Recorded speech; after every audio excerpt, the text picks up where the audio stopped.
Bismillahirrahmanirrahim. Assalamualaikum warahmatullahi wabarakatuh. Alhamdulillah nahmaduhu wa nasta'inuhu wa nastahdihi wa nastaghfiruh wa na'udzu billahi min shururi anfusina wa min sayyiati a'malina. Man yahdihillahu fala mudilla lahu wa man yudlil fala hadiya lahu. أشهد أن لا إله إلا الله وحده لا شريك له وأشهد أن سيدنا محمدا عبده ورسوله. اللهم صل وسلم وزد وبارك على سيدنا محمد عبدك ورسولك النبي الأمي وعلى آله وصحبه أجمعين. سبحانك لا علم لنا إلا ما علمتنا إنك أنت العليم الحكيم. Rabbi syrah li sadri wa yassir li amri wahlul 'uqdatam min lisani yafqahu qawli, amma ba'd. Alhamdulillah, tuan-tuan dan puan-puan dirahmati Allah Subhanahu wa taala. Syukur pada Allah dengan izin daripada malam yang berbahagia ini, kita diizinkan oleh Allah Subhanahu wa taala untuk sama-sama kita berhimpun dan kita berkumpul di rumah Allah Subhanahu wa taala, sama-sama kita melaksanakan tuntutan hati kita, tuntutan fitrah kita, yang mana kita mahukan kebaikan untuk jiwa kita, teman-teman, iaitu jiwa yang tenang, jiwa yang kembali kepada Allah Subhanahu wa taala, iaitu mendekatkan diri pada Allah Subhanahu wa taala. Insya-Allah dengan majlis ilmu yang kita hadir pada malam ini, dia merupakan satu penenang jiwa, sebagai satu matlamat yang boleh kita capai untuk kita berjaya dekat akhirat nanti. Di samping kejayaan yang Allah Subhanahu wa taala kurniakan, iaitu keberkatan dalam kehidupan kita melalui amal-amal saleh yang kita laksanakan, insya-Allah. Tuan-tuan dan puan dirahmati Allah Subhanahu wa taala, 2-3 hari ini kita ditimpa berita yang sedih. Saya rasa tuan-tuan kenal lah, kita kehilangan seorang ilmuwan, guru kita juga, ya, Al-Fadhil Al-Marhum Ustaz Adlan Abdul Aziz, yang meninggalkan kita 2-3 hari lepas, yang mana kehilangan beliau sangat-sangat kita rasai kehilangannya. Jadi saya minta kepada rahmat Allah Subhanahu wa taala, sama-sama kita baca Al-Fatihah dan kita sedekahkan kepada almarhum. Mudah-mudahan inilah pengorbanan yang terakhir, khidmat yang terakhir kita berikan kepada dia. Sebab apa? Jasa dan bakti yang dihulurkan kepada kita sangat banyak, ilmu yang diberikan, begitu juga amal saleh yang ditunjukkan sebagai satu contoh untuk kita, dan apa yang diberikan, apa yang diajarkan kepada kita sebagai satu suruhan yang boleh kita jadikan sebagai panduan hidup dekat dunia ini untuk mencari redha Allah Subhanahu wa taala. Bismillahirrahmanirrahim. Al-Fatihah. Alhamdulillah rabbil alamin arrahmanir rahim maliki yaumiddin iyyaka na'budu wa iyyaka nasta'in ihdinas siratal mustaqim siratal ladzina an'amta 'alaihim ghairil maghdubi 'alaihim waladdallin. Baik, tuan-tuan dan puan rahmati Allah Subhanahu wa taala. Jadi ialah sadar menjadi bulanan di sini, ya. Malam besok betulnya. Allah. Sebut nama dia. Kawan-kawan baik saya lah, tuan-tuan, kenal dia sejak umur tahun 2004, 2005. Saya lama lah, lebih kurang dalam 15 tahun ke 16 tahun saya kenal dia. Masa tu kami sama-sama daftar subjek research methodology dekat Universiti Wilayah, ya. Kami sama-sama sambung PhD, sambung master dekat UM. Ada subjek bersama, jumpa dia.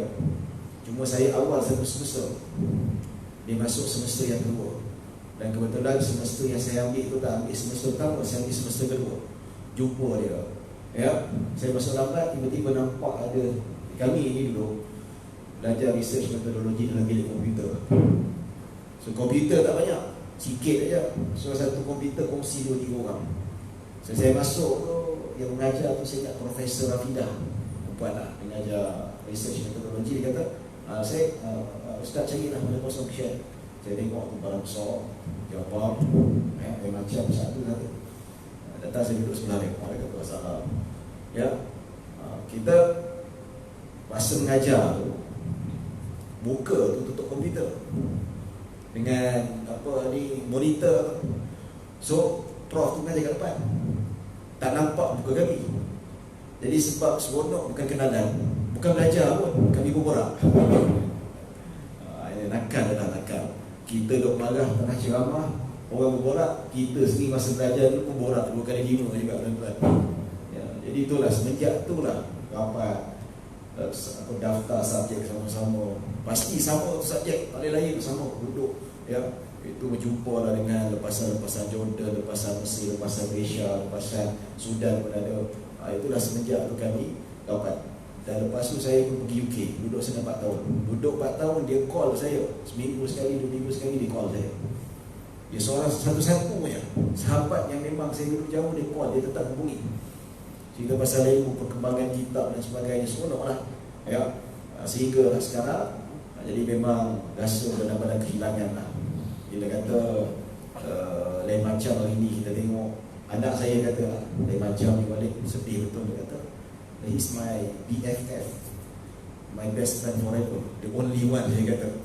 Ya, jadi kehilangan tu satu benda yang sangat besar bagi saya dan tuan-tuan juga dan puan-puan, dan begitu juga rakan-rakan karib yang lain. Pasal apa? Dia satu komitmen yang sangat dahsyat. Bukan kawan yang ambil kesempatan, tapi kawan yang mengajak kita dekat kepada ilmu, terutama dekat kepada hadis Nabi SAW. Kita rapat dengan dia pasal dia sukakan ilmu. Dia mesej kita bagi perkembangan. Syekh hari ni alhamdulillah dia mesej, dia rajin. Guru-guru kami yang datang daripada negara Arab ni, yang pernah datang, yang pernah kami jumpa tu, dia tak putus mesej, tanya khabar, tanya persoalan, tanya makna hadis, tafsir dan sebagainya. Dah tanya, dia telefon saya, khabaran, dia kongsi ilmu dan sebagainya, kongsi dalam buku. Dia memang macam tu, memang sukakan ilmu, memang kuat membaca. Tanya anak dia balik rumah tu, dia suka kuat membaca. Dia suka membaca. Dia kata balik rumah, dia tak kasih anak dia buka internet. Kalau anak dekat internet, dia buka internet, dia nak tengok YouTube, tak boleh tengok. Pasal apa? Dia balik ceramah, dia akan habiskan masa 2-3 jam, akan dengar ceramah syekh-syekh daripada negara Arab. Dia habiskan masa.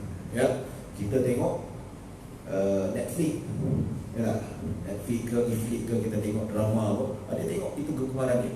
Membaca dengan video. Besok dia masuk dalam grup, tak pun dia telefon saya, dia kongsi apa dia dengar semalam, apa yang interesting, kongsi. Sekarang tak ada lagi dah tuan-tuan.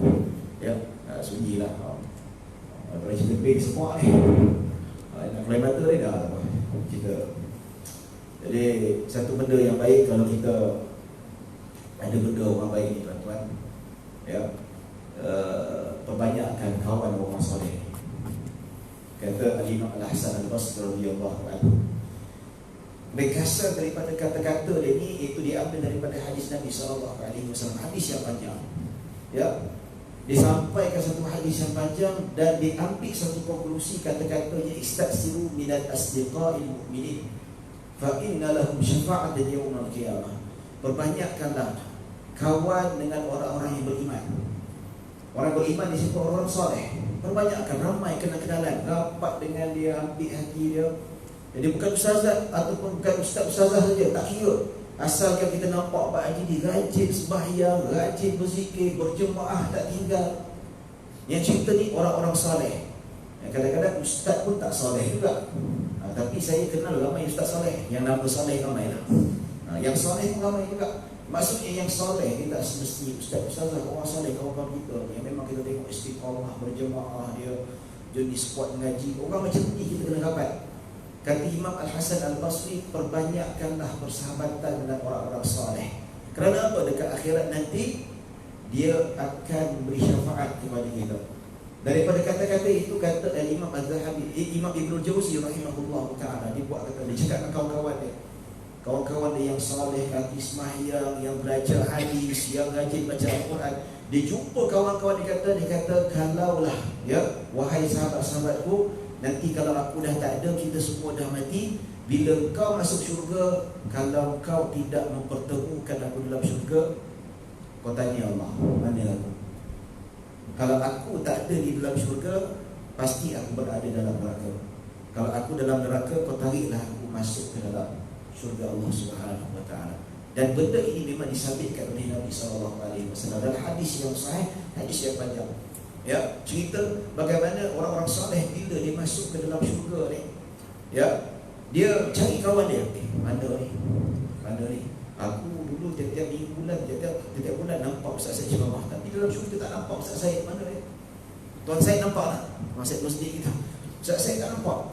Lalu tanya malaikat mana ni Ustaz Said? Setiap bulan mengajar Datul Hakak. Oh, dia dekat neraka sekarang. Ya Bismillah je lah. Macam tu orang isteri tak ada lah. Tak, jangan orang saya macam tu. Dia tak ada dalam syurga. Jadi orang saleh dia datang jumpa Allah Subhanahu wa ta'ala. Ya Allah, dia ni kat dunia ni memang selalu mengajar benda baik. Dia kawan baik kami, suruh kami buat benda baik. Kenapa dia dekat neraka sekarang? Ya. Dan dia meraih kepada Allah, ya Allah, pasal kami ni ya Allah, tolonglah masukkan dalam syurga. Maka dalam hadis mengatakan, maka dengan syafaat orang-orang saleh ni yang berada di dalam neraka tu, kawan dia tarik keluar. Ini. Ya. Jadi itulah tuan-tuan ya. Saya rasa kehilangan sebab persahabatan kawan yang sangat baik, yang sangat saleh, yang sangat mengambil berat tentang kawan-kawan, susah senang bersama. Ya, bapa yang baik, suami yang baik. Dia kalau berjalan naik kereta ni, bila isteri dia call, dia boleh ketawa, boleh gurau. Dia suami yang baik, cerita dia ni baik sebagai suami yang baik. Ni kadang-kadang kita ni cakap dengan isteri kita tu mula-mula kahwin je, ataupun tengah bertunang. Tahu tak? Baru-baru kahwin tu, kalau bini tersimpak sentuh tu, dia maki batu. Ya, kalau nak apa, kita tengok masa kerja dekat biar hijrah dulu lah. Ya, ada budak-budak ni kalau awet telefon, kata, hello, sorry ya, I tengah meeting ya, I keluar sekejap. Sekejap lagi cakap. Oh, dia jaga. Tapi bila dah 2-3 tahun kahwin, wife telefon, hello, nak apa? Pada meeting ni. Nanti lah kawan. Dah berubah pula dah. Tone pun dah berubah lah. Tapi saat tu lah ni dengan kita dia baik, dengan isteri dia baik. Tengah duduk tu telefon, ada boleh ketawa lagi, boleh bergurau, boleh cakap Arab lagi dengan bini dia. Ini satu, ialah satu kehilangan, satu contoh kita boleh buat baiklah. Maksudnya orang yang meninggalkan dirinya itu, meninggalkan dunia ini, masuk ke alam lain, dia meninggalkan nama dan meninggalkan satu contoh yang boleh kita ambil, yang boleh kita lestarikan dalam kehidupan kita. Jadi itulah tuan-tuan dan puan rahmati Allah Subhanahu wa ta'ala. Di kesempatan ini bolehlah kita doakan dia. Dan satu lagi, ada hajat daripada saya tuan-tuan, ya, ada satu pertubuhan majlis ilmu yang kami asaskan, namanya Pertubuhan Markas Imam Tirmizi.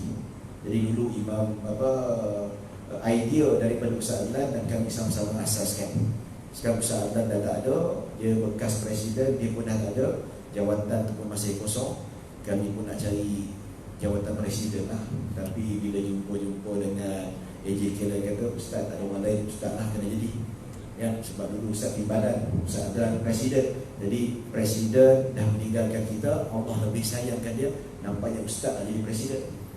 Jadi insya-Allah kami menghalu-halukan bantuan dari tuan-tuan. Kalau ada derma, kalau pun ada zakat ke, ataupun mana-mana infak yang nak diberikan untuk kami meneruskan perjuangan legasi Ustaz Adlan ini, untuk kita menyediakan pengajian ilmu secara percuma untuk anak-anak, untuk orang awam dan sebagainya. InsyaAllah mudah-mudahan sebagai amal jariah kita. Ya tuan-tuan dan puan-puan rahmati Allah Subhanahu wa ta'ala. Baik, mukadimah panjang juga lah, 45 minit. Apa insyaAllah kita belajar satu hadis Nabi sallallahu alaihi wasallam pada malam ini untuk kita sama-sama mengambil manfaat. Iaitu pada pengajian yang lalu kita tamat pada hadis yang ke-88. Dan pada bulan 12 terpaksa ditangguhkan. Sebab apa? Saya dekat Kuantan, dalam perjalanan nak balik, dekat Karak tu jam banyak sampai rumah. Saya sampai rumah pukul 11. Jadi agak-agak dalam pukul 4, pukul 5 saya call tuan saya, kata tak dapat datang nak gaya ni. Nampak gaya tengok waste jam, sesak dan sebagainya. Maka minta maaf lah, bulan lepas tak dapat nak diteruskan. Ya, kita sambung pada bulan ini, iaitu ikut catatan saya, kita tamat ataupun kita berhenti pada hadis yang ke-88. Ya, bagaimana Nabi SAW menunjukkan sifat salat Nabi yang ditunjukkan oleh seorang sahabat Nabi SAW, Malik bin Al-Huwairith radhiyallahu anhu. Dia kata antara sifat salat Nabi iaitu apabila Nabi SAW iaitu bangun daripada rakaat yang pertama, rakaat yang tak ada tahiyat, rakaat pertama dan rakaat ketiga, Nabi duduk sebentar, namanya duduk istirahat. Ya, ada orang jenis bangun daripada rakaat pertama terus bangun, dia tak duduk istirahat. Boleh tak ada masalah, ya. Tapi kalau ikut sunnahnya, Nabi dia bangun sebentar, sebelum dia bangun dia duduk sebentar, duduk seperti tahiyat awal ataupun duduk seperti di antara dua sujud. Ya, duduk sebegitu dalam tempoh seketika, 3 ke 4 saat. Kalau disebutkan dalam kitab Al-Muqaddimah Al-Habramiyah, duduk istirahat tu sama panjang seperti duduk di antara dua sujud. Ya. Jadi sebelum mengangkat badan, mendirikan badan, tuan-tuan duduk kejap. Duduk seolah-olah macam kita duduk panjang, tempohnya seperti duduk di antara dua sujud, ataupun nak lebih kurang daripada itu pun tak apa. Cuba yang paling afdal sama panjang seperti duduk di antara dua sujud. Yang paling pendek duduk istirahat, iaitu kadar thama'inah. Duduk kejap, subhanallah, kemudian barulah bangun. Ya, ini intisari daripada hadis yang ke-88. Dan insya-Allah kita akan masuk hadis yang ke-89. Bismillahirrahmanirrahim. Qala al-musannif rahimahullah ta'ala wa nafa'ana bi ulumi fid darain. An Abdullah bin Malik ibn Buhainah radhiyallahu anhu anna an-nabiy sallallahu alaihi wasallam kana idza shalla farraja baina yadayhi hatta yabdua bayadu ibtayhi, muttafaqun alaih. Riwayat daripada Abdullah ibn Malik, iaitu ataupun gelaran Ibnu Buhainah radhiyallahu anhu, bahawa Nabi SAW apabila mengerjakan salat, baginda akan merenggangkan kedua-dua tangannya sehingga nampak kedua-dua ataupun nampak keputihan ketiak baginda SAW. Ya, ini salah satu sifat Nabi ya dalam mengerjakan salat yang diriwayatkan oleh seorang sahabat namanya Abdullah bin Malik, ataupun lebih dikenali sebagai Ibnu Buhainah. Dia kata kalau Nabi salat, iaitu Nabi merenggangkan tangannya. Sahabat nampak dia renggangkan tangannya macam tu, ya, nampak keputihan ketiak dia. Bila Nabi merenggangkan tangan, di sini ada perbahasan di kalangan para ulama. Ada kata ketika sujud sahaja, dan ada pendapat mengatakan ketika takbir, dan begitu juga ketika sujud sekali Nabi SAW merenggangkan tangan. Mazhab Syafi'i apa? Dua-dua sekali. Ya. Jadi ikut sunnah Nabi SAW, Nabi kalau takbir Allahu Akbar, dia kempangkan dia punya kepala. Ini lelaki, perempuan lain lah, perempuan lain. Ini khusus ditunjukkan sifat salat bagi lelaki, renggangkan tangan. Ya. Dan begitu juga ketika sujud, dia merenggangkan lengan, kepak tu tak kena dekat bahagian apa ni nama dia, rusuk dia. Ya, tak kena, dia kembangkan. Dan kembangnya tangan Nabi SAW nampak keputihan ketiak Nabi. Adakah Nabi SAW salat tidak memakai baju? Mustahil tidak. Ya, Nabi salat mustahil tak pakai baju, Nabi pakai baju. Ya, macam mana boleh dikatakan sampai nampak ketiak Nabi SAW? Ada dua tafsiran ulama. Pendapat yang pertama, pendapat yang lebih tepat mengatakan, iaitu Nabi punya tangan diangkat, dilebarkan, seolah-olah kalaulah Nabi tak pakai baju boleh nampak ketiak Nabi. Bukan dimaksudkan Nabi solat tak pakai baju, Nabi pakai baju. Ya, cuma sahabat nak gambarkan bagaimana kembangnya tangan Nabi, katakanlah Nabi tak pakai baju ketika itu, sedangkan Nabi pakai baju. Nabi katakanlah tak pakai baju, boleh nampak keputihan ketiak Nabi SAW, apatah lagi ketika sujud.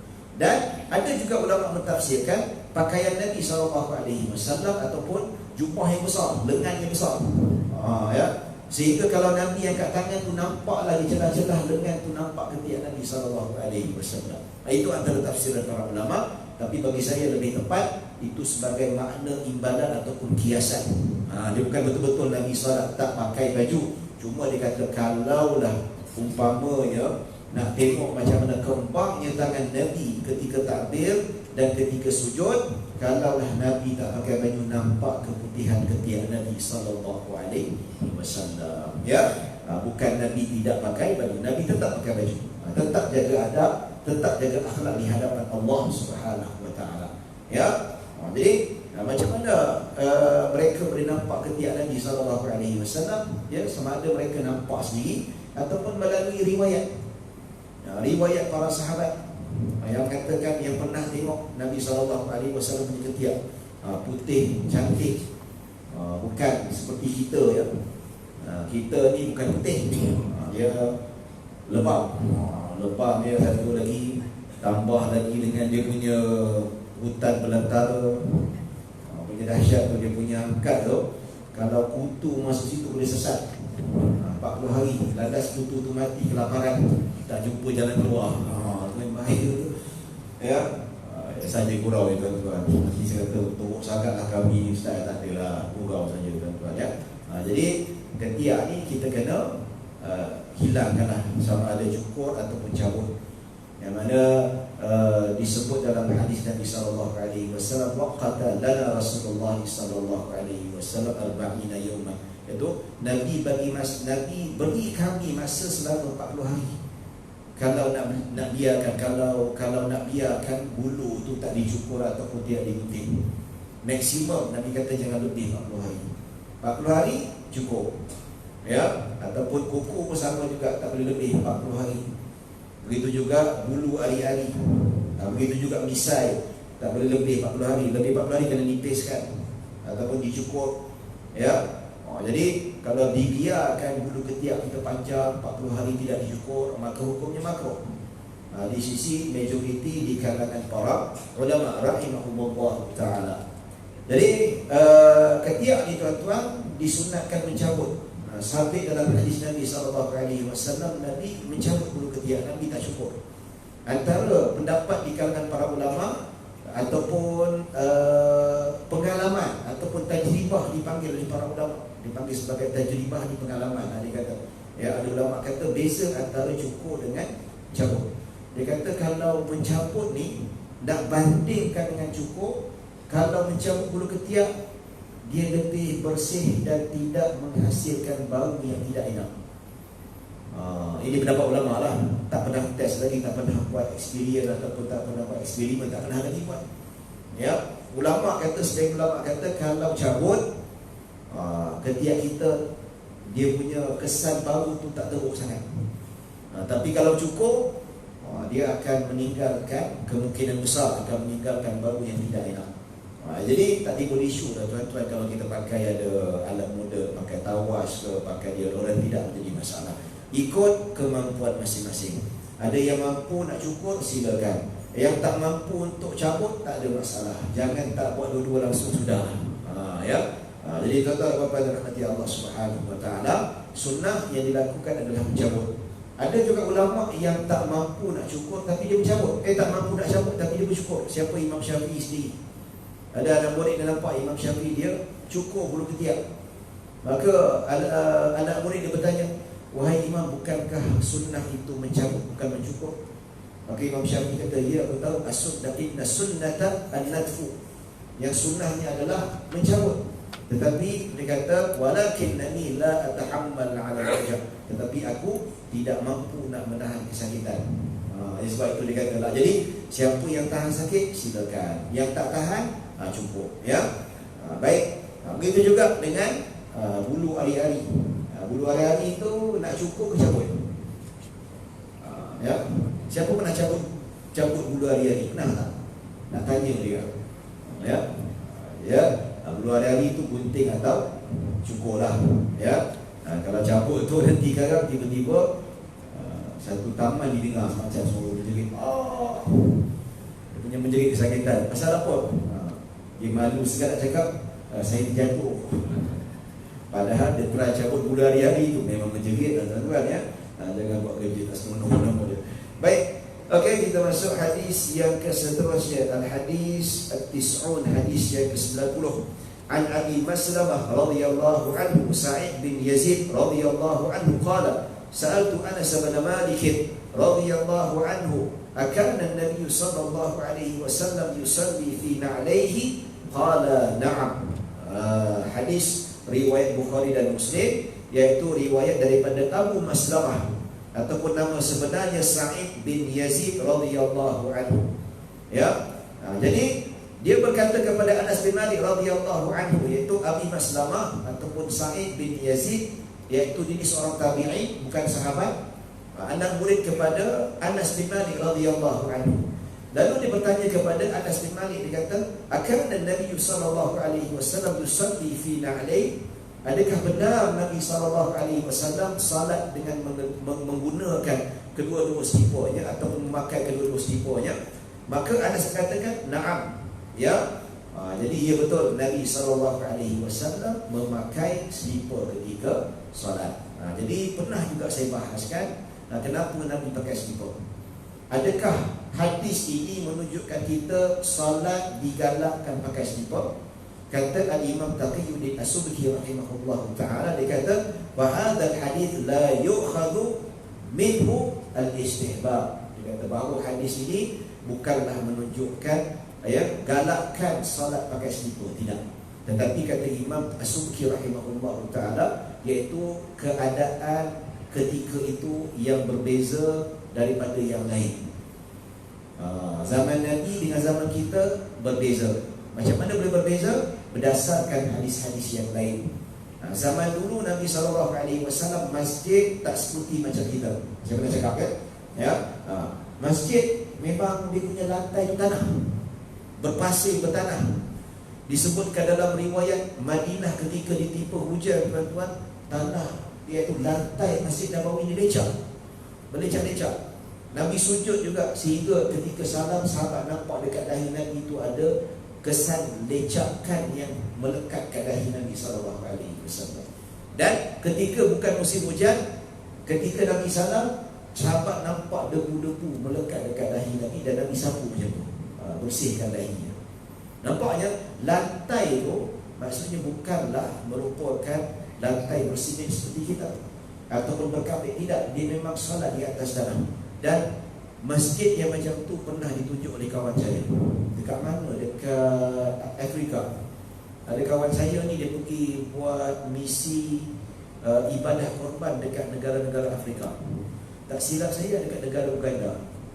Yang mana dia tunjukkan memang orang dia yang datang pergi sembahyang kat masjid, lantai masjid memang tanah. Tanah tu bukan pasal dia orang ni nak ikut sunnah Nabi, tidak. Tetapi maksudnya taif, penduduk kampung nak bina masjid, lantai pun tak ada, solat di atas tanah. Tapi tanah tu bersih lah, tak adalah kotor. Ya. Jadi Nabi SAW solat ketika itu pakai slipper. Bahkan dalam rumah Nabi SAW solat pakai slipper. Sebab apa? Dalam rumah Nabi SAW pun tak ada lantai, tanah juga. Macam kita ni lain, kita dah ada kapet, dah ada simen, dah ada permaidani yang indah, tak sesuai dah pakai slipper. Jadi itulah yang disampaikan oleh Nabi SAW. Dan antara sebab kenapa Nabi SAW pakai slipper ketika solat, untuk berlainan dengan sifat ibadah golongan Yahudi.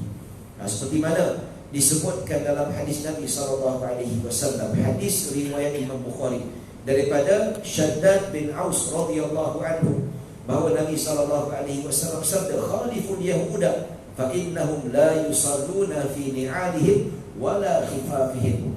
Nabi SAW bersabda, hendaklah kamu berselisih ataupun kamu menyalahi orang-orang Yahudi, iaitu ibadat-ibadat orang Yahudi. Nabi berpesan pada para sahabat, kita ni nak beribadah jangan kasih sama dengan Yahudi. Antaranya dia kata apa? Fa innahum la yusalluna bi fi ni'alihim wala khifafihim. Sesungguhnya mereka itu salat tak pakai slipper, tak pakai kasut. Jadi itu antaranya. Ya, Nabi SAW sengaja pakai slipper, sengaja pakai khuf sebab nak berselisih ataupun berlawanan dengan adat kebiasaan ibadat masyarakat Yahudi. Ya, tapi zaman sekarang tidak berbeza dah tuan-tuan. Yahudi masuk gereja pakai kasut juga. Jadi tak timbul isu dah tuan-tuan. Ya, jadi dalam hadis yang lain antara bukti yang disebutkan, ya, begitu juga hadis yang diriwayatkan oleh Al-Imam Abu Dawud rahimahullahu taala daripada Abu Sa'id Al-Khudri radhiyallahu anhu, yang mana Nabi sallallahu alaihi wasallam bersabda, "Idza jaa ahadukum al-masjida falyanzur fa in ra'a fi na'lihi qadran aw adan falyamsahu falyusalli fihima." Nabi kata, apabila setiap seorang di antara kamu datang ke masjid, maka hendaklah dia tengok. Ya, dia tengok slipper dia. Dia buka slipper, dia tengok kat tapak tu. Fa in raha fi na'lihi qadran, kalau dia nampak di sebalik slipper itu ada kekotoran ataupun ada najis, ya, fan yamsah, hendaklah dibersihkan. Dia sapu dan dibersihkan. Fa yusalli fihi, kemudian solatlah dengan kedua-dua slipper itu. Ya, pasal apa? Sebelum masuk masjid, kita jalan sana, jalan sini. Takut-takut kita lalu jalan tu terpijak najis, kita tak tahu sama ada najis muntah ke ataupun kahak, ludah dan sebagainya. Maka Nabi kata, tengok dulu. Kalau ada najis, bersih dulu. Dah bersih, baru datang balik pakai slipper, barulah masuk ke dalam masjid dan solat dengan kedua-dua slipper itu. Dan begitu juga hadis yang pernah saya ceritakan, Nabi SAW solat. Ya, Nabi salat, Nabi tiba-tiba Nabi campak slipper. Bila campak slipper, semua sahabat campak slipper. Dan bila semua jadi, dia tengok kan, Nabi campak slipper ni mungkin salat dah berubah kot, tak ada slipper, dia pun campak slipper. Habis saja salat, semua yang campak slipper tu Nabi keheranan. Kenapa kamu campak slipper kamu? Kenapa kamu tanggal slipper kamu? Maka sahabat-sahabat kat belakang cakap lagi, dia kata, sesungguhnya kami campak slipper sebab nampak Tuhan campak slipper. Ya, baru nak ceritakan bagaimana komitmen para sahabat ikut sunnah Nabi SAW. Tak banyak tanya, Nabi buat, dibuat je. Maka Nabi pun terangkan sebenarnya, dia, aku campak slipper ni sebab tengah solat tiba-tiba datang Malaikat Jibril. Malaikat Jibril mengkhabarkan kepada aku bahawa pada slipper aku itu ada najis. Jadi Nabi tidak mahu solat dalam keadaan menanggung najis. Nabi cepat-cepat tanggal. Ya, jadi itulah ulama kata, kalau najis itu boleh ditanggal ataupun ditanggal pakaian itu, tidak menjadi masalah. Contoh, kalau kita tengah semayang tiba-tiba angin lalu, kain terangkat, kan? Batal tak salat? Tak batal kalau kita cepat-cepat tutup. Kalau kaum ibu tengah semayang tiba-tiba angin lalu, dia punya tudung angkat, nampak leher ni, batal tak salat? Tak payah batal tak salat, cepat-cepat tutup, berdasarkan hadis Nabi SAW. Ya, kecuali kita semayang, tengah semayang kat luar lalu, angin lalu, kain terangkat sampai ke kepala, kita pun sedap, sejuk rasanya. Ya, kalau macam tu batal. Itu tak tutup cepat. Kalau tutup cepat, okey. Ya. Jadi Nabi SAW solat pakai slipper. Ya. Inilah tuan-tuan dan puan-puan dari Allah Subhanahu Wa Taala. Ada Allah Subhanahu Wa Taala ni, dia ialah dia minat belajar agama budak muda. Ya. Dia ni suka sangat kalau belajar dengan guru-guru, ya. Dia suka ambil pendapat yang harus perdana. Dia puak-puak kaum muda tadi tuan-tuan, ya. Kita faham sedikit lah siapa orang tu. Dan dia selalu kata dia memang suka lawan arus perdana. Mazhab Syafi'i kata macam ni, tak, mazhab Syafi'i ni pendapat yang lemah, konon je lah, dia kata macam tu. Dia kata sebab apa? Ada satu hadis Nabi SAW yang mana ketika waktu malam Sayyidah Aisyah tengah tidur, tiba-tiba dia sedar dia tengok dekat sebelah dia tu Nabi tak ada. Dia carilah Nabi pergi mana, sebab Sayyidah Aisyah ni dia cemburu sedikit tuan-tuan. Kalau Nabi tak ada sebelah katil, dia takut Nabi pergi lagi cari dekat isteri-isteri yang lain. Dan kes pernah berlaku, ya, kes berlaku bagaimana Sayyidah Aisyah dia sedar Nabi tak ada. Kemudian dia keluar, dia cari, ini mesti pergi rumah Ummu Salamah atau pergi rumah Safiyah atau Nabi terlaku, mana boleh pergi tempat lain. Dia cari Nabi SAW. Ya. Kemudian rupa-rupa dia nampak Nabi dekat permakaman Baqi'. Nabi tengah mengangkat tangan berdoa. Bila Nabi nak balik, dia pun berlari laju, takut kantoi dengan Nabi SAW. Sampai saja kat rumah, dia termengah-mengah, dan Nabi pun sampai. Ya, dan Nabi tersampai-sampai, Nabi tengok dada dia ni. Ya, dia kata, kau pergi mana? Pergi mana tadi? Senyap ya. Aku bukan tak tahu, aku nampak kau. Saya Aisyah tak menipu, dia senyap ya. Aku bukan tak tahu, kau ni keluar, kau ngintip aku ya. Ya, macam mana kau tahu? Dada kau termengah-mengah sebab lari tadi. Ya. Dia kata, aku ingat kau pergi ke rumah isteri yang lain. Ya, Nabi cucuk dekat dada dia. Bukan begitu, aku pergi dekat permakaman bangkai sebab perintah Allah SWT, supaya aku pergi dekat kubur mendoakan ahli-ahli bangkai. Sebab itulah kita disunatkan, ulama-ulama kata kita disunatkan ziarah kubur. Pertama, mengingatkan kita kematian. Kedua, mendoakan ahli kubur.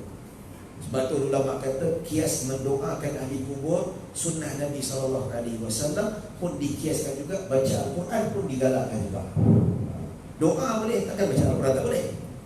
Mestilah boleh juga. Bacalah Yasin ke, baca apa dan sebagainya, kan bagus. Itu sunnah Nabi SAW. Ya. Jadi Nabi SAW tahu sebab cemburu ni Sayyidah Aisyah. Tapi dia tak marah, itu normal kan? Itu normal. Isteri cemburu itu biasa, itu normal nama dia. Kalau isteri tak cemburu, something wrong somewhere. Kena bawa hospital gila ke apa, tak tahu lah kan. Cuba test balik ni, dia akan begini kita. Ya, abang balik ni nak cakap sikit, abang mengancam nak tambah satu lagi isteri lah. Kalau isteri kita ada mampir marah, kejar kita, itu normal namanya.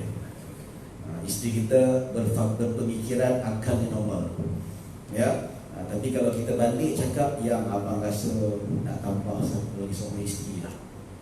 Tiba-tiba bila kata, ya ke bab, alhamdulillah, bersyukurnya saya. Bila tu bang tak sabar, biar saya pinangkan. Maksudnya bini kita something wrong somewhere. Kita kena check dekat akal gila tu sekarang. Dia kena sihir ke apa ke. Ya, balik cuba cek. Kalau berani, tuan-tuan tuan-tuan rahmati Allah SWT. Jadi satu hari Nabi bangun malam, salat malam. Dia pun cari mana Nabi, gelap tiba-tiba dia gambar-gambar. Dia tersentuh tapak kaki Nabi SAW. Dia tersentuh tapak kaki Nabi. Oh, Nabi tengah sujud. Oh Nabi tak pergi mana-mana. Nabi solat dekat situ. Dia pun patah balik.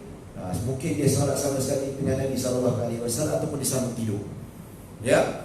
Jadi tuan-tuan dan puan rahmati Allah SWT, ada yang kata, nampak ni Sayyidah Aisyah, dia pegang tapak kaki Nabi. Tak batal pun Nabi teruskan solat. Kalaulah sentuh lelaki dengan perempuan membatalkan wuduk, kenapa Nabi tak hentikan solat, Nabi teruskan solat? Nampak. Ya, kita jawab balik tuan-tuan. Berdasarkan hadis ni tuan-tuan, kata Anas bin Malik, Nabi solat pakai slipper. Nabi solat pakai khuf. Ya, kemungkinan besar yang ketika mana Sayyidah Aisyah duk raba terkena tapak kaki Nabi SAW, kemungkinan besar Nabi tengah pakai slipper. Nabi tengah pakai khuf. Sebab apa? Ada bukti banyak sekali hadis yang membuktikan kalau Nabi solat, Nabi pakai slipper. Sesuai dengan keadaan itu tuan-tuan. Ya. Dan saya tanya lagi, ya, kalau kamu kata ketika mana Sayyidah Aisyah dia terpegang tapak kaki Nabi, yang kamu dakwakan ketika itu Nabi tak pakai slipper, saya minta satu hadis, satu cukup, yang mengatakan ketika itu Nabi tak pakai apa-apa. Ada tak hadis? Dia tidak dapat membuktikan sampai sekarang. Saya capak dia bawa satu hadis.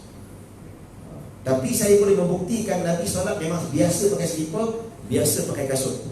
Banyak hadis, saya datangkan hadis-hadis ni. Tapi bawa satu hadis ketika mana Sayyidah Aisyah sentuh kaki tu, dia mengatakan ketika itu Nabi tak pakai slipper. Dia tak boleh bawa hadis. Ya. Jadi kalau kita nak tolak mazhab imam ni tuan-tuan, hati-hati, jangan rasa kita pandai sangat. Imam Syafi'i tak belajar 2-3 hari. Imam Syafi'i belajar berpuluh-puluh tahun. Belajar syair Arab, belajar bahasa Arab dia dah 7 tahun dengan Bani Hudayl. Sebab itu bahasa Arab ni hebat Imam Syafi'i. Dengan bahasanya hebat pula, kata ulama kata, bahasa kau bagus, kau boleh jadi ulama. Dia belajar fiqh dengan ulama-ulama, maka jadi imam yang terhebat. Begitu juga dari imam-imam yang lain, Imam Malik, Imam Abu Hanifah dan sebagainya. Namun kita tak nafikan isu berkaitan dengan sentuh isteri, sentuh perempuan yang bukan mahram batal, itu isu khilaf. Kita tak nafikan. Ya, yang penting kita harmonikan keadaan, kita hormat keadaan, kita hormat pendapat yang lain. Ya, jangan tak ada masa kita nak condemn mazhab Maliki kita ikut sunnah, jangan. Ya, mazhab Hanafi, walaupun kita mazhab Syafi'i, kita nak senang condemn mazhab Maliki, tak boleh. Mazhab Hanafi kita condemn, tak boleh. Kadang-kadang kita perlukan pendapat dia juga untuk menyelesaikan masalah. Kalau tak boleh diselesaikan dalam mazhab kita, ya. Jadi tuan-tuan dan puan-puan yang dirahmati Allah Subhanahu wa taala, kata Imam As-Subki, Nabi salat pakai slipper bukanlah menunjukkan ianya itu adalah sunat, tetapi keadaan ketika itu.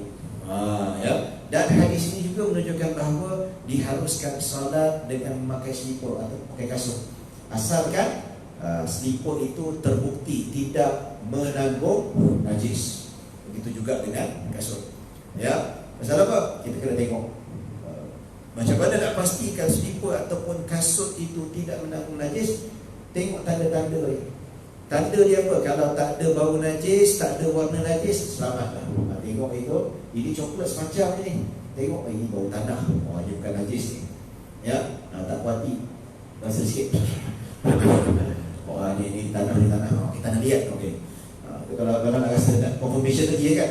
Tapi kalau tak payah jilat, tengok cukuplah. Ini tanah ni, tengok bau tanah, bau najis ada. Tapi mana coklat, bila dekat bau.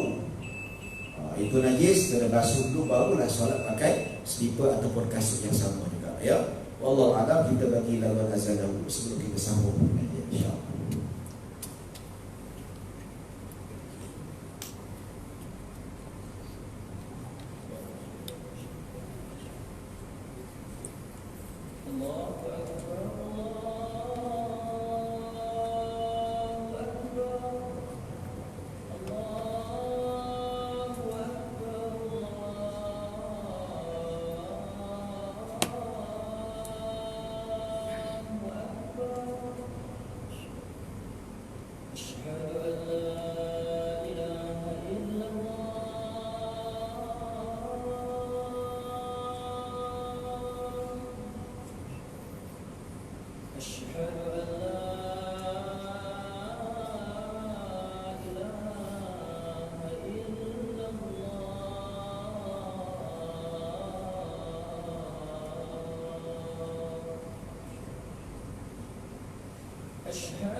Baik, tuan-tuan dan puan-puan.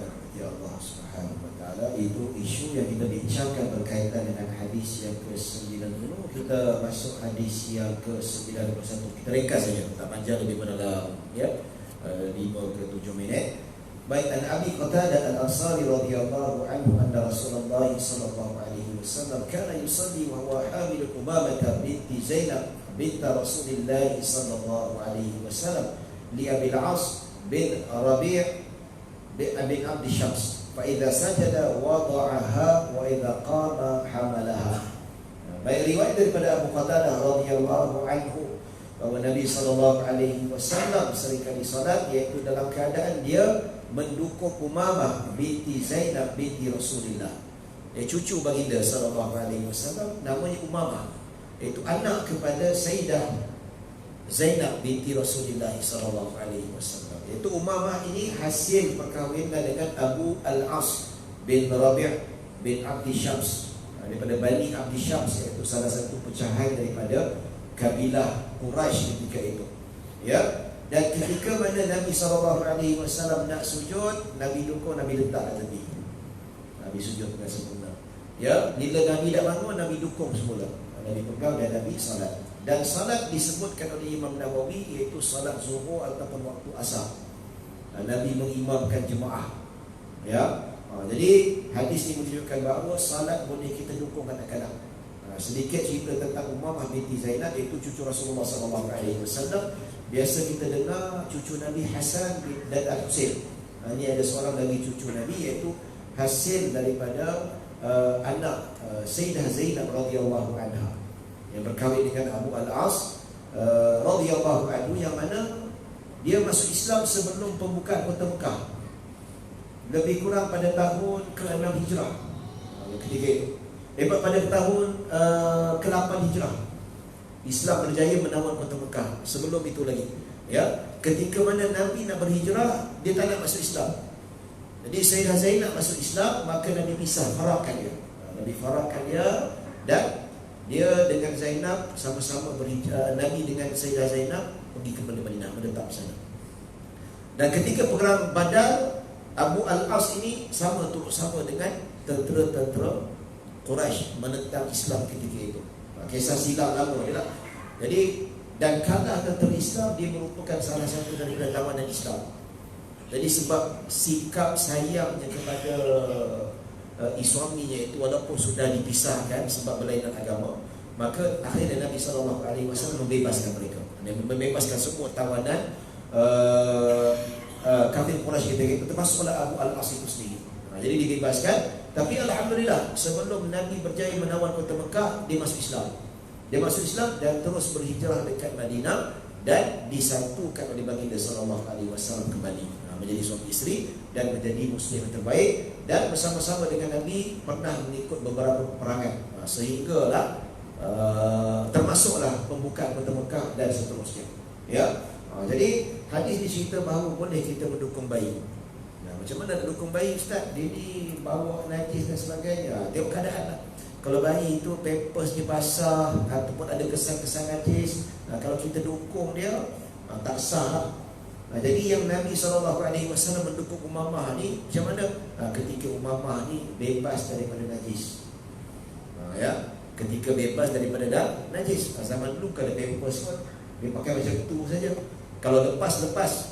Sebab apa, dalam hadis Nabi SAW ada seorang wanita bawa bayi lelaki duduk di atas rimba Nabi. Dia bagilah untuk Nabi doakan dia, untuk Nabi beri berkat kepada bayi itu. Dia duduk dan dia melepas dari itu, kena jubah Nabi SAW.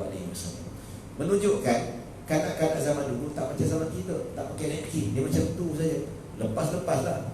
Ya, jadi ketika Nabi SAW mendukung Umamah, ketika itu Umamah tak buang air, ya, ataupun tidak kencing dan sebagainya, jadi boleh, tak ada masalah dukung. Macam mana kalau kita dukung bayi itu yang mana dia terdapat najis? Macam mana kita nak tahu dia najis? Kita boleh tahu macam mana pampers basah, berat, itu tak najis lah. Ataupun kita dukung dia ada bau tak semacam, bau tak sedap, itu tak boleh. Maka kita dilarang kalau kita mendukung bayi itu. Pasal apa? Bayi itu dikira menanggung najis, dan kita dukung dia, kita dikira menanggung najis juga.